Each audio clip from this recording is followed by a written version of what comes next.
안녕하십니까. 지난주에 이어서 우리 생산 관리 내용 중에 오늘 또 이제 품질 관리에 대해서 공부를 하도록 하겠습니다. 앞에는 이제 품질 관리 개요부터 해가지고 관리가 뭐냐 이런 것에 대해서 전반적으로 공부를 했는데, 오늘은 품질 관리에 대한 기본적인 사항에 대해서 공부하도록 하겠습니다. 품질 관리란 뭐냐 이러면은 그 정의를 내리면은, 우리 KS에도 이 수요자의 어떤 요구에 맞는 그 품질의 제품을 경제적으로 만들어내기 위한 모든 수단의 체계이다 라고 정의를 하고 있습니다. 그래서 근대적인 품질 관리는 통계적인 수단을 채택하고 있으므로 특히 통계적 품질 관리라고도 부릅니다. 그게 이제 KSA 3001에 다 명시되어 있다. 그래서 정의를 내려놨습니다. 그죠? 그 다음에 이제 이 품질 관리 어떤 개념이 그 점점 세월에 따라서 많이 발전이 됐는데, 그 발전사를 우리가 쭉 한번 훑어보면은, 그 많은 학자들이 처음에 수아르트 하는 사람이 같은 조건에서 제조된 제품이라도 품질 특성치에 산포가 존재한다는 거죠. 그죠? 그렇게 하는 것이 품질 관리라고 이래서 애가 출발해서 데밍이라는 분이 또 통계적 품질 관리 SQC라는 이름으로 산업계에 보급을 했습니다. 그 이후에 또 이제 벨 연구소에서 품질 보정, 그러니까 QA 이라는 이름하에 광범위한 활동이 개시되는데, QA가 뭐냐면은 퀄리티 어슈런스죠. 품질을 보정한다. 여러분들 보정 하는 말이 신제품 같은 거 살 경우에 뭐 항상 케이스 안에 이 보정서가 딸려드린데, 그 보정서에는 개런티 한다 이런 영어로 되어 있죠. 여기는 어슈런스, 맨 같은 보정이라는 뜻인데, 품질 보정. 그 다음에 파이겐바움이라는 사람이 종합적인 품질 관리 TQC 이 개념으로 확대했습니다. 그죠? Total Quality Control, 그러니까 TQC 종합적 품질 관리 이 개념이다 이렇게 봤고, 그 다음에 이제 주란이라는 사람은 TQC보다는 경영적 품질 관리, 그러니까 모든 어떤 경영을 품질 관리로서 한다. 이런 그래서 QM이라고 해서 QM이 실제적으로 퀄리티 매니지먼트다 이런 말이에요. 그래서 말을 이제 자주 사용하고 그 추진을 위한 관리 매니지먼트 경영의 개념도 포함시켰다. 이런 내용까지 우리가 발전이 됐습니다. 그러니까 QM까지. 그죠? 그래서 이제 그 품질 관리의 체계를 보면은, 제일 이제 먼저 이제 시장 품질 어떤 조사를 거치가 연구 및 개발에서 또 품질 설계를 하고, 설계할 때 신뢰성이라든가 공정 능력 또는 경제성 조사 이런 등등에서 품질 설계를 하고 난 뒤에, 그 다음에 이제 표준 품질의 결정을 합니다. 그래서 품질 해석을 하고 거기에 대한 품질 어떤 표준을 만들어냅니다. 그죠? 표준이 있다. 그 다음에 이제 그 표준대로 작업할 수 있도록 표준 작업의 어떤 결정을 해서 기술이나 어떤 작업 방법이라든가 검사 방법 이런 관리 표준을 만들어 가지고 시행을 하는데, 거기에 따른 뭐 자재라든가 설비, 인력 확보도 물론 따르는데, 다 그거를 이제 확보하고 난 뒤에 실제 만듭니다. 제조를 한다. 그 제조할 때 이제 혹시 공정 해석이 필요하면 공정 해석을 통해서 공정의 여러 가지 문제점을 조치를 하면 되는 거다. 그래서 이제 제조에서는 꼭 또 관리가 따른다. 그러니까 생산 관리 이런 게 필요하다. 그 제조를 다 하고 나면 그 다음에 이제 검사를 거친다. 검사를 제대로 만드는지 안 만드는지 합격이냐 불합격이냐 이런 식으로 해서 검사를 완벽하게 하고 난 뒤에 검사에 합격한 제품은 이제 판매를 합니다. 그죠? 판매를 하면은 뭐 고객들한테 이제 넘어간다. 사용하다 보면 여러 가지 또 문제점이 있다. 그러면 에서 아파트 서비스를 통해서 우리가 이 조치를 해줘야 되고 그 아파트 서비스에 의해서 또 시장 품질을 다시 조사해서 또 뭐 시정사항 있으면 연구 개발에 반영하고 이런 식으로 계속 이런 그 흐름으로 공정으로 흘러간다 이 말이죠.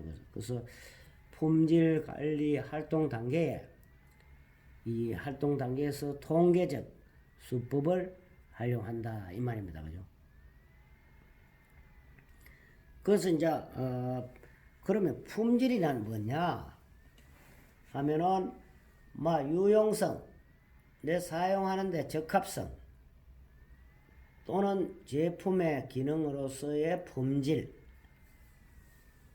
또는 경제성을 고려한 품질, 종합적 품질이다.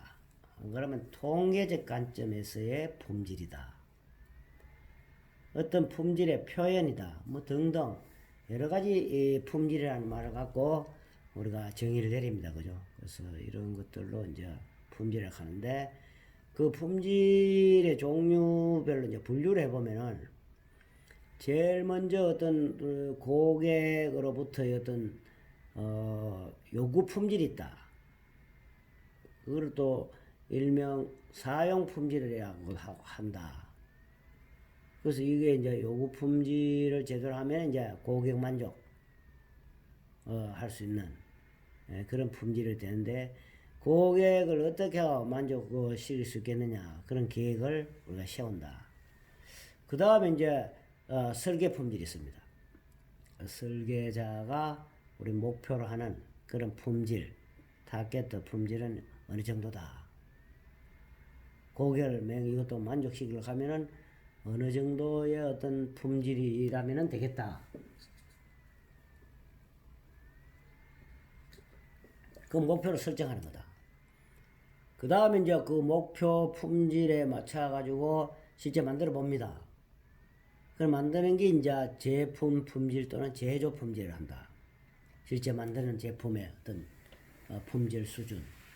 그것도 뭐 모든 게 전부 다 이제 고객 만족할 수 있는 수준까지 할 수 있도록 제품, 제조 품질을 만들어내고, 그 다음 실제 이제 잘 만들어서 팝니다.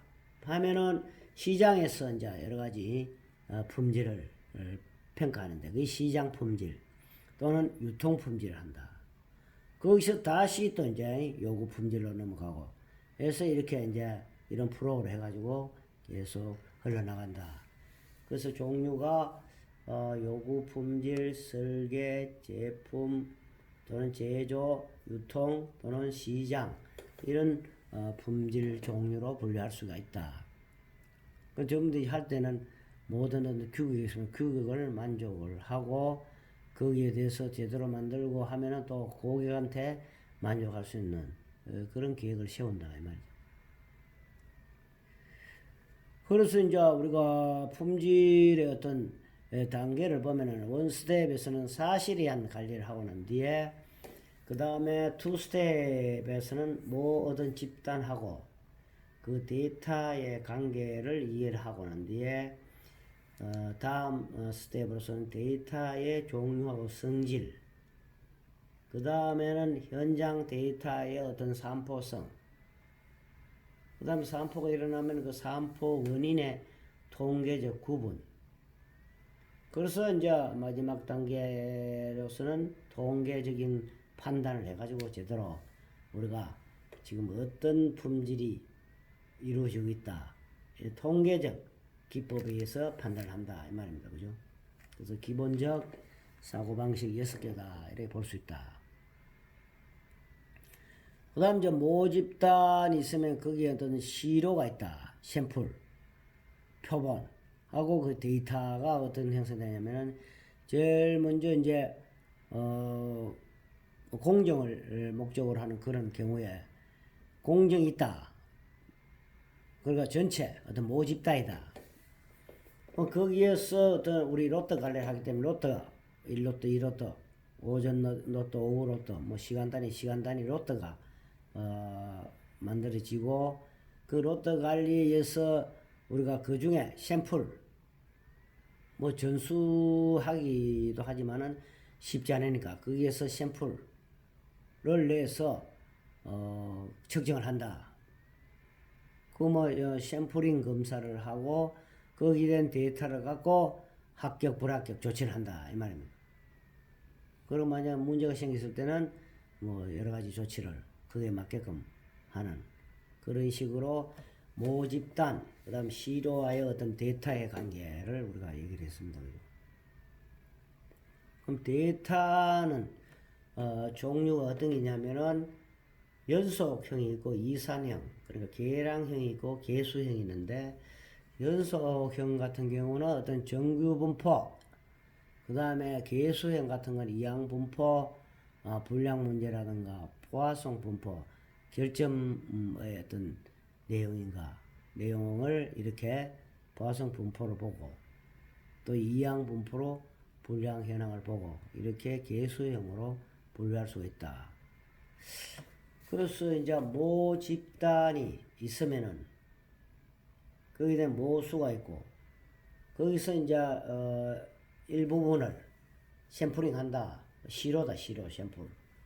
그래서 통계적으로 샘플에 대한 어떤 검사 결과에 통계적으로 합격이다 불합격이다 할 수 있거든요. 그래서 그런 식으로 우리가 모집단하고 시료 관계. 산포의 원인이 여러 가지 있었는데 첫째 우연 요인에 의한 우연 요인 같으면은 이거는 이제 실제적으로 복합적인 어떤 요인에 의해서 나타나는 현상. 그래서 원인 규명이 실제 확실하게 잘 안 되고 좀 원인 규명이 좀 애매한 그런 사항이다. 그래서 직접 이제 이렇게 보면서 우연오차에 의한 산포는 이렇게 만들어지고 그 다음에 이상 요인에 의한 또 산포가 있다. 이상 요인에 의한. 그럼 불안정한 어떤 관리 상태에서 이렇게 우리가 여러 가지 데이터가 흐트러질 수 있다. 그 아주 다른 방식으로의 측정값에 영향을 미치는 산포의 근원이 뭐냐 이걸 이제 찾는 거고. 이런 경우에는 이상 요인이니까 예상하지 못한 변화가 이제 나타나는 그런 경우도 있다. 예측 불가능한. 그래서 여러 가지 이제 산포의 원인인데 산포가 왜 발생하느냐 하면은 기본적으로 여러분들 포엠을 기초로 해가 포엠 같으면은 그 뭡니까? 사람, 재료, 자재, 그 다음에 설비, 기계, 방법, 메소드죠. 이거를 기준하고 그 다음에 측정, 환경까지를 감안해가 산포의 원인이 어디서 나오느냐. 그래서 어떤 산포 프로세스를 거쳐 가지고 아웃풋 변동사항이 어떻게 일어나는가. 그 산포는 흔히 프로세스 공정의 어떤 아웃풋 출력을 측정하거나 어떤 관측할 때 발견할 수 있는 거다. 그 우연 요인하고 이상 요인의 근원은 어떤 공정의 인풋이다. 이렇게 볼 수 있다. 그럼 산포가 이제 감소하기에는 어떻게 해야 되나? 데이터의 어떤 패턴에서 어떤 산포가 이상 요인으로 발생하였고 어떤 산포가 우연 요인으로부터 발생하였는지를 결정하기 위해 우리가 산포를 자꾸 감소시켜야 되는데 어떻게 해야 되느냐? 통계적 기법으로 영구히 존재하는 우연 요인으로부터 이상 요인을 구분할 수 있다. 그래서 이제 개선을 계속 해야 되는데 세 가지 접근 방법을 첫째, 바람직하지 않은 이상 요인을 먼저 제거하고 바람직한 이상 요인은 현실에서 구현하고 우연 요인의 산포를 감수하는 것이다.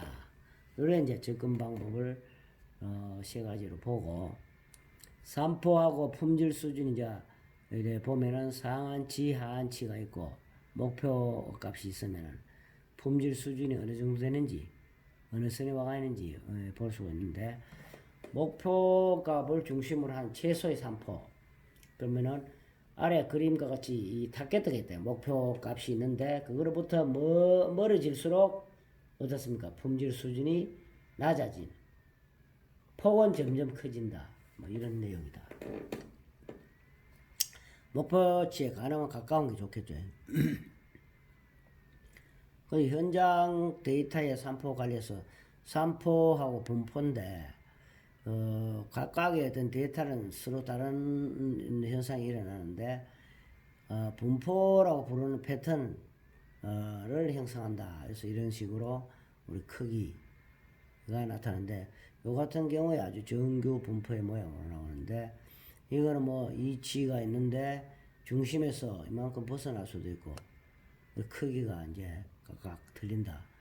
분포는 서로 다를 수가 있다 이 말이죠. 모양이 각각 틀릴 수 있다. 제일 강이 이제 정규 분포 그가 가장 우리가 좋은 어떤 그런 데이터인데 예를 들어서 우리 회사 남자 직원들의 키를 재었다. 그래서 히스토그램을 그려보니 다음 같다. 그 대부분 직원의 키는 175cm에서 185, 175에서 한 185, 이 선에 거의 많다. 그 키가 큰 쪽이나 작은 쪽으로 갈수록 직원의 수가 어떻습니까? 적단 말이죠. 그러나 이러한 종류의 분포 패턴을 뭐라 하냐면 정규 분포라고 합니다. 정규 분포. 그래서 모집단이 이러한 패턴을 보일 때 정규 분포를 하고 있다. 이렇게 얘기를 합니다. 정규 분포. 곡선을 한번 이래 보면은 정규 분포의 그래프는 모집단의 크기를 무한대로 크게 하면 하나의 곡선으로 수렴하게 되는데 그림과 같이 종 모양이 나오죠. 종 모양.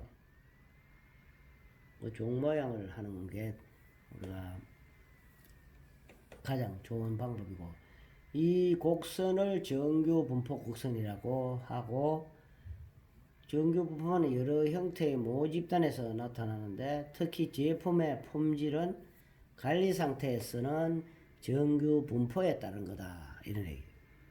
이런 게 제일 정상적인 그런 데이터다. 이래 볼 수 있어요.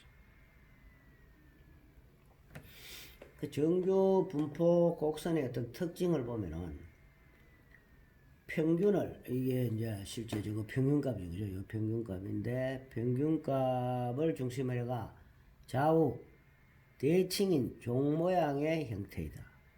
그 정규 분포 뮤는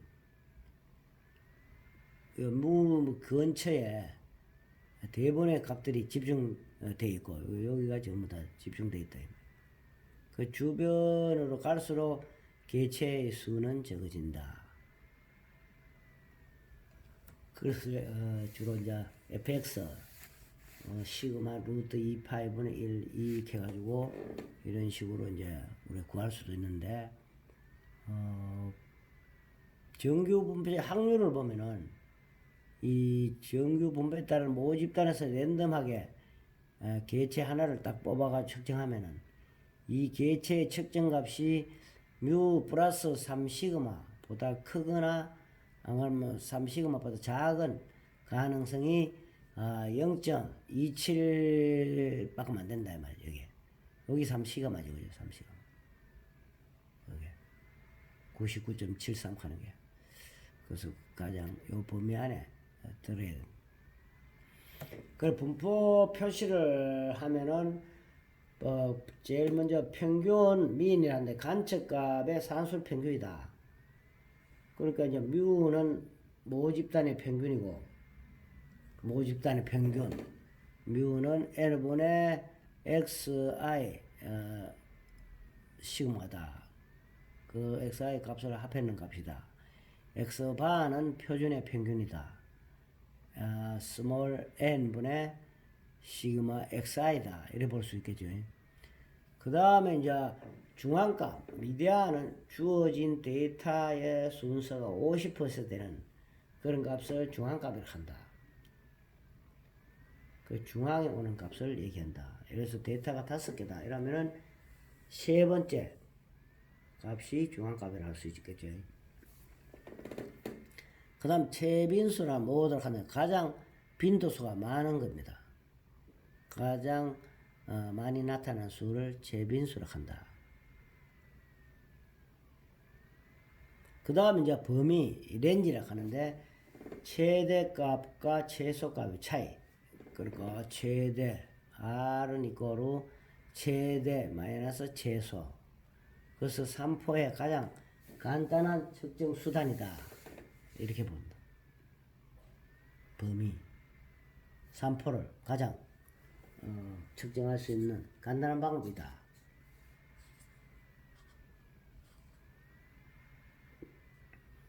그 다음에 분산이다. 분산이 뭐냐면은 데이터들이 어떤 중심값으로부터 퍼져 있는 정도를 나타내는 척도다. 퍼져 있는지, 얼마나 퍼져 있느냐. 그 척도로서 모집단의 분산은 시그마 제곱, 표본의 분산은 x 제곱 이렇게 표시한다. 그럼 시그마 제곱은 n 모집단의 수분의 xy's 뮤 해가 제곱, 뮤가 뭐라 그랬습니까? 뮤가 뭐라 그랬노? 평균값을 했죠, 그죠? 그래서 그거를 다 합한 값을 n으로 나눈 게 모집단의 분산을 했는데, 그 다음 표본의 분산은 S-1은 xi x바 제곱 이래가지고 전체 모아서 n-1로 나눈다 이런 식이 나오죠.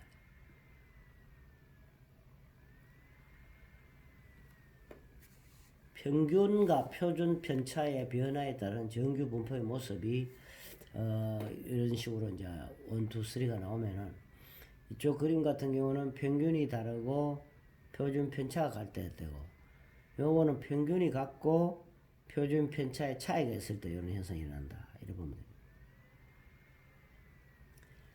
정규 분포를 이용한 불량률 뭐 계산하는 방법도 있고, 그죠? 불량률이 이제 이쪽 부분이 불량, 또 이쪽 부분이 불량이겠지. 정규 분포를 이용한 불량률 계산은 뭐 정규 분포를 평균이 0.0이고 표준 편차가 1이 되도록 변화시킨다 했는데, 여기 이제 보면은 Z1은 표준 편차 분에 바꾸자 하는 정규 분포 변수 마이너스 평균이다. 그래서 표준 정규 분포는 ZSN 0에서 1의 제곱 뭐 이런 식으로 나오는데, 참조하면 되고, 정규 분포를 이용한 불량률 계산, 여기도 이제 앞에 식에 있어 불량률 계산도 할 수 있다.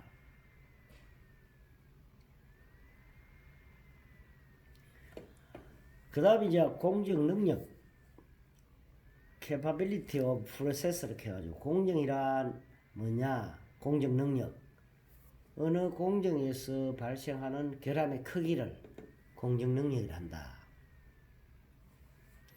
그러면 공정별로 불량률이 너무 많으면은 그게 능력이 없다고 이래 볼 수 있겠죠, 그죠? 그래서 그 결함의 크기.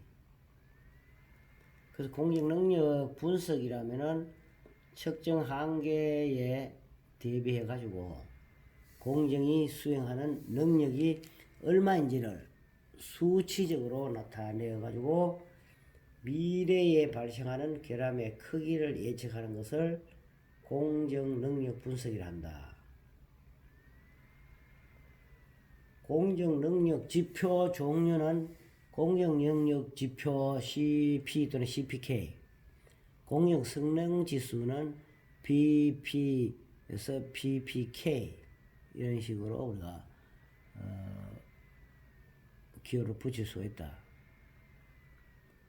공정능력지수 아까 CP가 되잖아.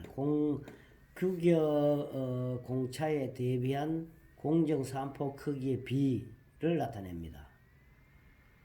그 CP 값이 클수록 공정 능력이 좋다는 것을 의미한다 이 말이지.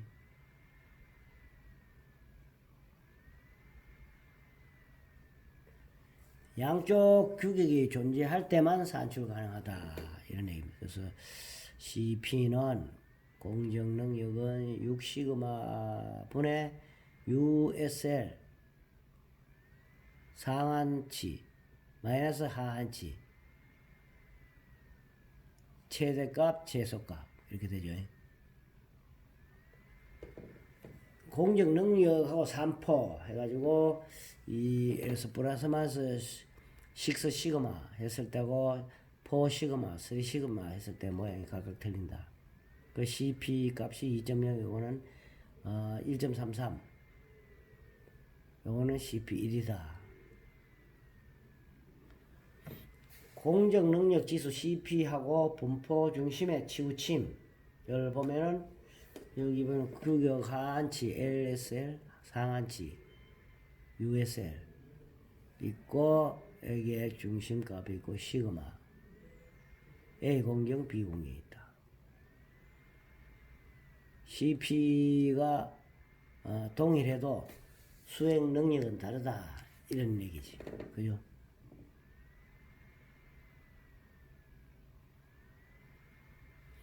CPK 공정능력 지수를 산출한 방법은 분포 중심의 치우침을 고려한 공정능력 지수다. 공정능력 지수 CPK로 얘기한다. 그 CPK 같은 경우는 1-K의 CP인데 여기서 K 같은 경우는 또 상한치 마이너스 하한치 이게 되겠죠. 목표치가 M이고 뮤가 실적 평균이다. 그 CPK는 민 해가지고죠. CPU, CPL 해가 민 3시그마 분의 USL 마이너스 뮤 평균값이 3시간 분의 중심값 마이너스 LSL 이렇게 계산할 수 있다. 공정 능력 개선 방법 실제 평균 하고 3%.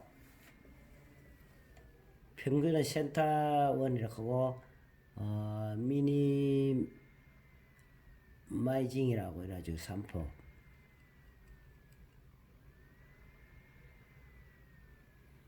공정 능력이 제대로 있나 없나 이거의 평가 기준은 CPK를 1.67보다는 적고 1.33보다는 크다. 이럴 때는 공정 능력은 충분하다 이 말입니다. 1등급일세. 여긴 이상적인 상태이므로 유지할 수 있고 CP가 1.33보다는 적고 1보다는 크다. 이렇게 하면 공정 능력은 충분하다고 말할 수 없지만은 그런 데는 막 괜찮다. 이런 얘기다. CPK 값이 1보다는 작고 0.67보다도 크다. 이러면은 공정 능력이 조금 부족하다. 이 말입니다. 이럴 경우에는 불량품이 만약에 발생하고 있으므로 전수나 또는 선별 공정의 관리 개선이 꼭 필요한 겁니다. 그죠? 조금 불안정하다. 공정 능력이 없다. 이 말이죠. 부족하다. CPK 값이 0.67보다 작을 경우는 공정 능력이 대단히 부족하다. 이 말이죠. 도저히 품질을 만족시킬 수 있는 그런 상태가 아니다. 그래서 불량 원인을 찾아가지고 빨리 품질 개선을 추구하는 한편 긴급한 대책을 필요로 하고 또 검사 규격을 재검토해야 된다. 검사 규격도 새로 검토를 해야 된다. 그래서 CP가 이제 시그마 따라서 해서 3시그마, 6시그마인데 이럴 경우에는 만약에 프로세서 능력이 2나 있다 이 말이에요. 그 불량률이 어느 정도 되느냐? BPM으로 예를 들어서 6시그마 같은 3.4 수율 같은 게 99.99996 이렇게 아주 양호한데 주로 3시그마도 많이 사용하고 이러죠. 그죠?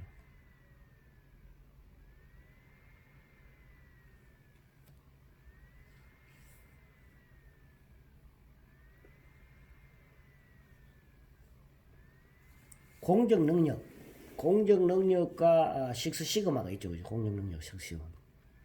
그 관리한이고 관리사항 사이에 이게 우리 값이들이 있는데 자연 변동하는 거는 공정에서 불가피한 그런 요인, 예를 들어서 진동, 소음, 환경 등에 의해서 공정 산포의 중심이 이동하는 것을 자연 변동이 생길 수 있다 이 말이죠. 그죠? 제일 좋은 거는 이 어떤 목표치 안에 상한치, 하한치 안에 있으면 제일 낫죠. 그래서 이제 이까지 이제 품질 어떤 관리에 대한 기본에 대해서 배웠고 지금부터는 이제 품질 검사 실제 이제 검사를 그 어떤 제품 부품에 대한 검사에 관한 사항에서 또 공부를 한번 해보도록 하겠습니다. 그죠? 품질 검사. 품질 검사란 뭐냐? 어떤 물품을 어떤 방법으로 측정한 결과를 품질 판정 기준과 비교해가 기준이 있겠죠. 그죠? 비교해가 개개의 물품에 대해 양품이냐 불량품을 판정하거나 또는 로또 판정 기준과 비교해가 로또의 합격, 불합격을 판정하는 일이다. 이런 얘기. 그래서 그 검사는 무조건 합격이냐 불합격이냐 양품이냐 불량품이냐 이거를 판정하는 겁니다. 그죠? 판정하는 일을 품질 검사한다. 그리고 어떻게 하더라도 여러분들 제품을 합격되는 제품을 만들어야 되겠죠. 그죠?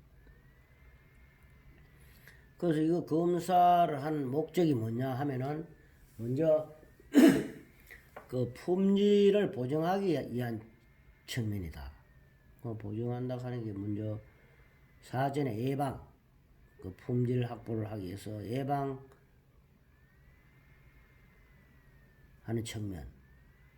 그 다음 실제 이제 검사를 해가 품질을 확인한다. 선별, 합격, 불합격 선별하는 내용. 혹시 또 문제가 있다. 품질 확약, 시정하는. 예방하고 선별하고 시정. 합해서 품질 보장하기 위한 목적이다. 검사하는 게. 두 번째는 품질 불량을 예방하는 기다. 사전에 해서 불량 안 나도록 하는 거다. 그 다음에 검사를 통해서 품질 정보를 수집하는 거다.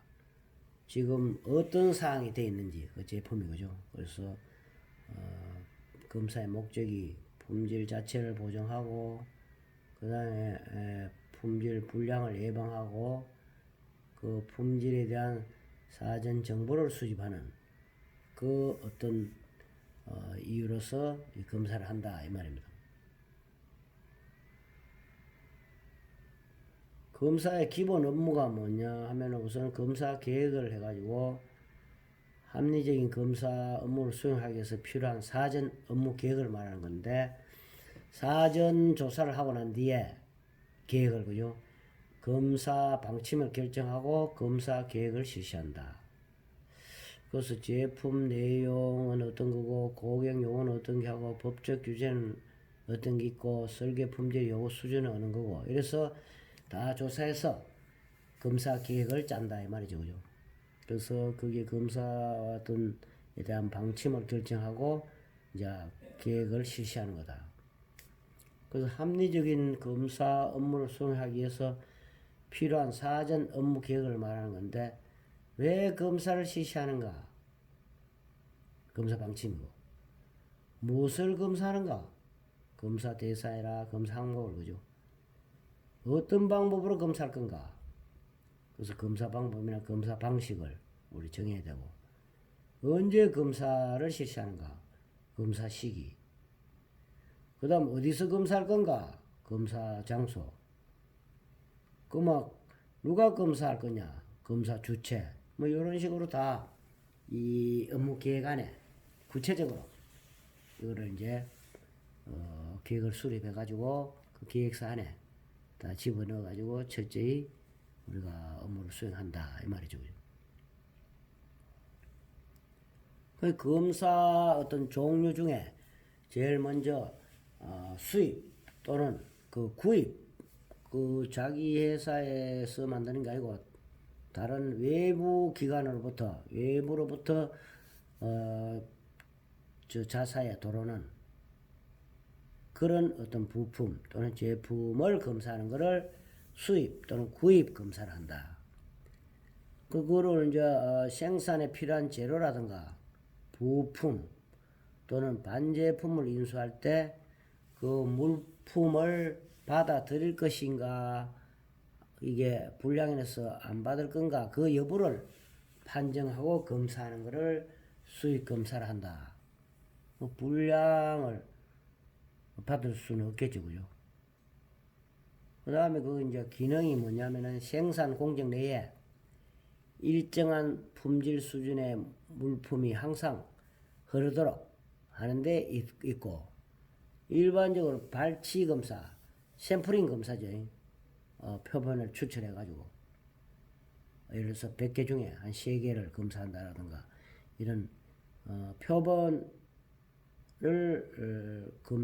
발치해서 검사하는 것을 시행하며 그 다음에 이제 구매 부문이라든 품질 관리 부문의 직무 기능이다. 수입 검사가 그런 거예요. 그 다음에 외부로부터 들어오는 제품, 부품, 이런 재료도 있겠지만은 그런 제품을 가져와서 실제 뭐 회사에서 재가공한다라든가 이런 공정을 거치는 그런 제품들에 대한 검사가 공정 또는 중간검사다. 그 정의를 보면은 제조 공정 중 또는 반제품 또는 제품을 다음 공정에 보내도 좋은가 여부를 판정하는 그런 검사를 중간검사를 한다. 그래서 그 기능을 보면은 불완전한 물품이나 로트가 다음 공정에 옮겨지기 전에 사전에 제거함으로써 손해를 최소화하는 데 있다. 로스를 줄인 거지. 만약에 공정 간에 검사를 안 하고 완제품 시에 불량이 났다.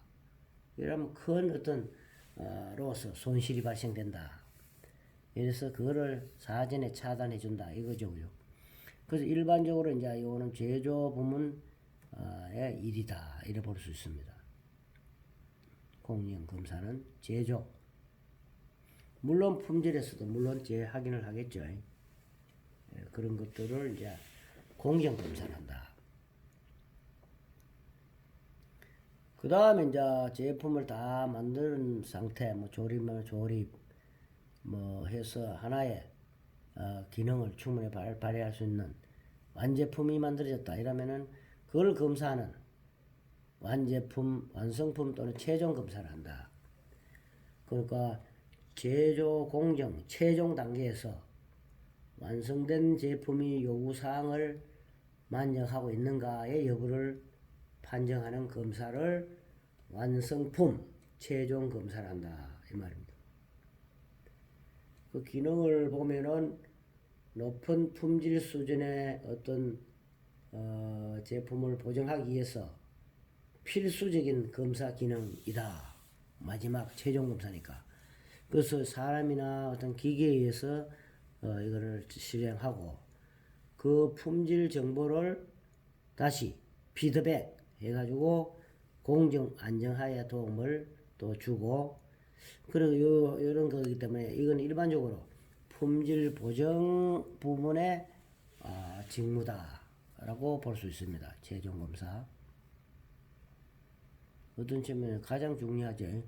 여기서 만약에 어떤 검사가 제대로 잘못됐다 하면 바로 불량으로 연계돼가 고객한테 넘어가면은 나중에 크레임 같은 게 걸리고 새로 또 이제 제품을 뭐 이래 반송 조치라든가 그 다음에 또 환불 이런 교체 뭐 등등 여러 가지 예서가 발생이 되는 거죠. 그 다음에 이제 품질 어떤 기준을 결정하는 데 있어서 제품 단위 어떤 품질 기준이 있고 그래서 이제 그게 보면 특성치 같은 게 검사 단위마다의 성능 측정 그 측정치에 의하는 것인데 결점수 이거는 그 결점수에 의한 기고 양품이냐 불량이냐 그 검사 기준이나 한도 견본에서 우리가 그 품질 판단 기준을 정한다 이 말이죠. 그것도 제품 단위의 품질 기준은 갖다 첫째 평균치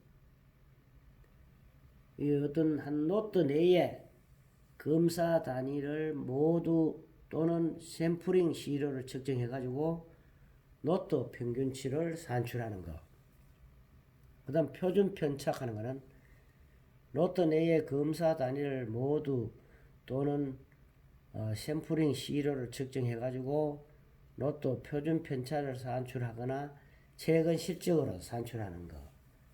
그 다음에 검사 단위당 결점수 이거는 매형 똑같이 전부 다나 안 그러면 샘플링 해가지고 측정해서 검사 단위당 결점수의 산출이고 양품이냐 불량품이냐 하는 거는 맨 그 샘플링이든 전수검사를 해가 로트 불량률을 산출하는 거 뭐 이런 것들이 우리가 해서 품질 기준을 만든다 이 말이죠. 그러면 계속 앞에 뭐 여러분 샘플링 그 다음에 뭐 발치 검사 표본 뭐 이런 식이 샘플링이 영어 샘플링이죠. 샘플링은 모 집단에서 어떤 전체 어떤 수량 같은 수량 개수에서 그 중에 일부를 채취하는 것을 샘플링이라 한다 이 말입니다. 그죠? 발치한다 이 말이죠. 그래서 모 집단이 확실한가? 전체 그 어떤 대상이. 그 다음에 샘플링이 정말로 그 모 집단을 대표할 수 있는가? 그러니까 이거 샘플링 채취할 때 잘해야 되지, 그죠? 제일 어떤 좋은 방법이 균일하게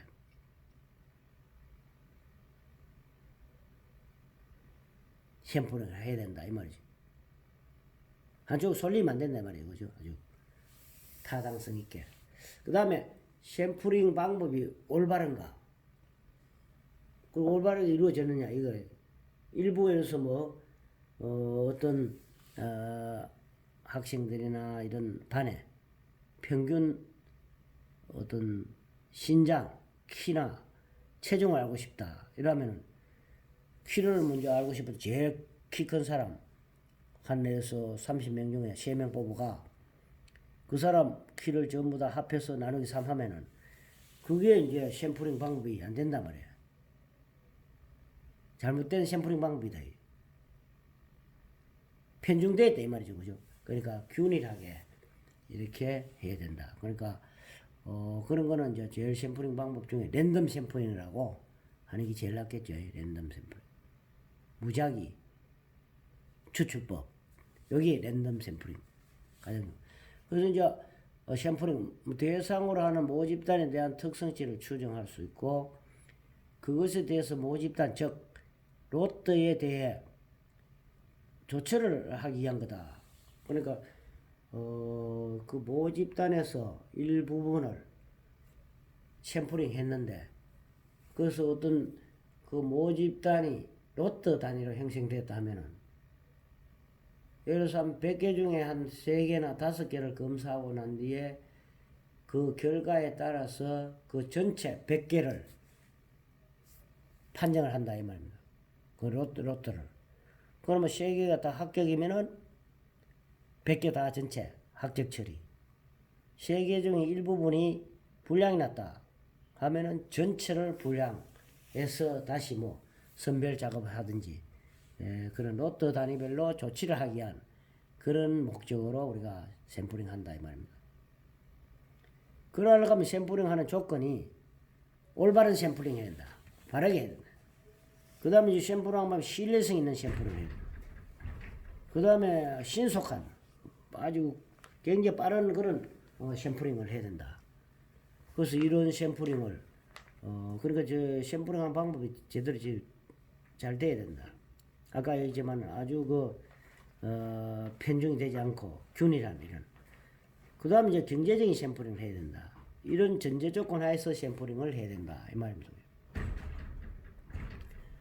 그래서 이제, 모집 단위에 전체, 그러면 로또 단위가 있다면은, 거기다 일부분을 샘플링 뽑아낸다. 뽑아내고 난 뒤에, 그 다음에 거기 어떤, 샘플링을 측정을 한다. 해서 그 결과에 따른 어떤 데이터가 있으면은, 그거를 실제적으로 뭐합니까? 피드백, 조치를 한다. 이 말입니다. 합격이면 합격, 불합격이면 불합격. 이래서 이제, 피드백을 조치 목적으로 행동하는 것들, 이런 식으로 우리가 로또하고 시로 데이터 관계를 우리가 알 수 있고, 그 앞에서 전수 검사할 거냐, 뭐 샘플링 검사할 거냐, 이런 경우인데, 예를 들어서 샘플링 검사를 하는 경우는 어떤 경우냐면은, 뭐 파괴 검사 같은 거, 파괴 검사를 전수 검사 할 수가 없죠, 그죠? 여러 가지 문제가 많다. 물건을 사용해야 되는데 그걸 전부 다 검사한다고 다 파괴하면은 하나도 못 쓰면 안 된다. 그 다음에 대량 생산. 요즘 양산 체제에 있어가지고 뭐 한두 개 만드는 게 아니고 그 자동화돼 있어가 대량 생산, 양산 체제 있을 때 거기에서 100개 중에 몇 개, 그럼 1000개 중에 몇 개 이렇게 뽑아내는 그런 필요가 있을 때 샘플링하고, 그 다음에 검사하는데 막 시간이 너무 많이 걸린다. 거기에 따라 인력도 엄청나게 검사 요원이 많이 필요하다. 이럴 경우에도 샘플링. 전수검사하면 이거 경제성이 없다. 검사비가 엄청나게 많이 든다. 이럴 때 우리가 샘플링 검사를 취하는 겁니다. 그죠? 그 다음 이제 샘플링 검사의 어떤 전제 조건이 있다. 이거를 하기 위한 전제 조건이, 첫째, 제품이 로또 관리가 잘 돼 있어야 된다. 하나하나 만드는 조건이라든가 시간이라든가 사람이라든가 장비가 다 틀리면은, 그런 로또 관리가 안 되면은 이게 샘플링이 하는 의미가 없다. 이래서 제품이 로또로 처리될 수 있을 것. 두 번째로, 합격된 로또 속에 어느 정도의 불량품은 혼입이 돼도 허용 가능할 것. 예를 들어서 자동차의 브레이크라든가 아주 중요한 이런 부품들은 샘플링 하면 안 되겠죠. 100% 전수검사를 할 수밖에 없다. 뭐 시간이 걸리든 사람이 많이 필요하든 이런 중대 부품에 대해서는 무조건 전수검사를 100% 검사를 해야 됩니다. 그 다음에 시로에 어떤 표본이 있는데 거기서 랜덤 샘플링, 랜덤 하는 게 영어로 뭡니까? 무작위 추출법이죠. 랜덤 샘플링 가능해야 됩니다. 그래서 샘플링 해야 되고, 품질 기준이 확실해야 된다. 명확할 거. 요런 어떤 전제 조건 하에서 우리가 샘플링 검사를 해야 된다. 이런 얘기죠. 그래서 합리적인 어떤 시로 채취를 해야 된다. 그래서 이제 샘플링 종류가 랜덤 샘플링이 있고 뭐 유의 샘플링이 있는데, 가장 요즘 많이 사용하는 게 랜덤 샘플링이 가장 많이 사용한다. 그 랜덤 샘플링 중에도 종류가 뭐 단순, 2단, 청별, 집단, 계통, 뭐 지그재그로 뭐 이런 거 여러 가지 있는데 거기에 맞춰가지고 이제 랜덤 샘플링을 하면 좋겠다 이러네. 유의 샘플링은 거의 사용 안 하죠, 그죠? 샘플링 방법. 그래서 단순 랜덤 샘플링 같은 거는 이 로또 중에 샘플을 뭐 몇 개 해서 그냥 채취하는 건데, 이런 것들이 이제 랜덤 샘플링 종류인데, 랜덤 샘플링이 가장 타당성이 있다 이래 볼 수 있죠, 그죠? 그래서 다른 샘플링보다도 전체 모 집단에서 표본을 몇 개 채취하는데 그 채취 방법 중에 랜덤이니까 무작위하게 이렇게 샘플링 하는 게 가장 타당성 있는 그런 방법이다. 그 보고 그다음에 이런 방법을 굉장히 많이 사용합니다. 오늘 여기까지 마치겠습니다. 수고했습니다.